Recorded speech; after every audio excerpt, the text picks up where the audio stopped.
All right, let's finish the Alla Rakha record story. Yeah, so when I was around 10 or 11, my family got to move farther south of Prairie Village near Kansas City to where there was lots of room and undeveloped acreage out there where the farms and horse farms used to be. And so being inquisitive and loving to walk, I started taking walks. And one day I came upon a little tiny shopping center that had a barber and something else and a little tiny record store. And I went in there. I said, wow, this is like magical. And I walked around and I looked through the bins. They used to have flat black things in cardboard with pictures, so nice. And what jumped out at me? Some sort of chromy drum. And then I flipped it over and there's like this wooden drum. It was tabla. It was an Alla Rakha. It was called Alla Rakha LP. Need I say more? I got that and went home and put it on my little flip-top little record player. You had a stacker. Oh my God, man! I listened to that for days. Did you first get a off, I chance- couldn't believe it was one person. Can you talk about the first time you hung with Alla Rakha? When did you have a chance to be with him? Yeah, I think we've spoken of this.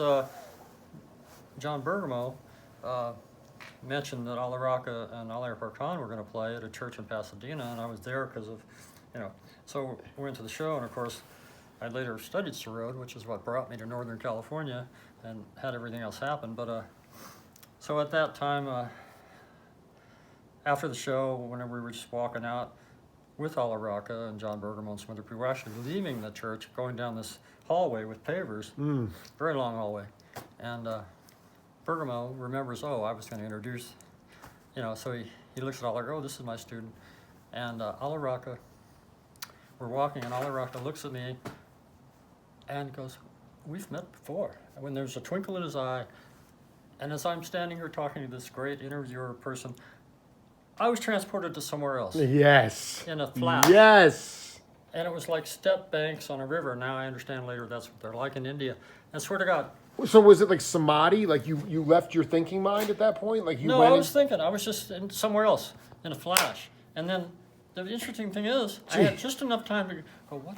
In my mind, what? And then boom, right back in the hallway. And the same moment that that he had said that, I was right back to right when he said that. But it seemed like 5 or 6 steps down the hall had time to happen.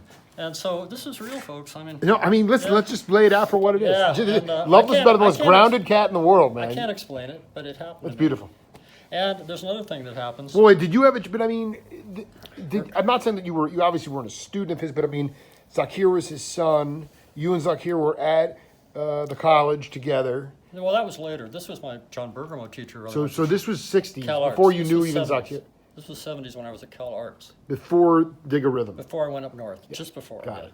And I was already going up north with the Sarod, and I had no idea I'd be interpreting the music of Alla Rakha in the Dig a Rhythm band and getting to work with him so closely. But well, let's talk about that.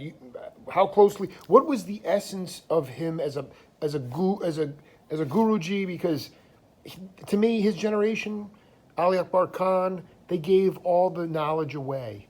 They could have gone off and had huge careers. They did, but they taught instead. But they gave it. They knew to share it. One thing about Alla Rakha, people don't know, he was a film composer, brilliant film composer in India, and percussionist for films, and also orchestrator, and just the guy. Early Bollywood. Yeah, exactly. So he's so multi-talented, but yeah. What was he like as a person? Like, what was he? Was he a mystical cat? He put you into a trance. Alla Rakha? Yeah. Oh, he's just down to earth, just a dude, Yeah, right down to earth and gentle, and yeah, and of course Ali Akbar Khan was the trickster, just such a sense of humor and musically too. Can you give an example? No, not right now, but I was just thinking about. What did Ali Akbar Khan? What could he possibly have done that's not camera, available? As far as being a trickster. Ali Akbar Khan? Oh, Yeah. you can hear it in his music if you listen. So humor in the music. Oh yeah, and in daily life. He'd be around the college with a cowboy hat on and just smiling and thinking, what can I do? What can I poke fun, or how can I, or what are the students doing, and stuff like that. He was the leader of the whole. He'd bring the class down with one comment, just nonchalantly being humorous, and we'd have to not laugh, because he was just a joyful cat. And Matt, but he carried that light sense of humor. That's one of the things I loved about him so much.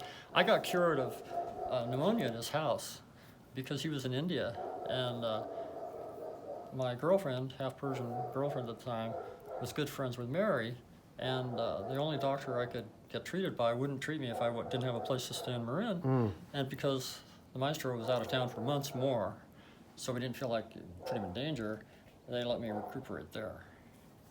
And Nancy later became my girlfriend for many years, Nancy Farzan, Dublin student, but anyways. When you what is your hope, because you have a lot of different things going on currently, would you like to see the Digger Rhythm Band get back in and play one more time? Well, that's a heck of a question. Brian Melvin, the amazing drummer from the Bay Area, Brian Melvin, he works with Mitch Stein and some other people, amazing people. Yeah, Mitch, great keyboardist. Yeah. Other people have suggested that to me, and it's funny because I've been thinking about reaching out to Ray Spiegel. And as a matter of fact, I'm about to.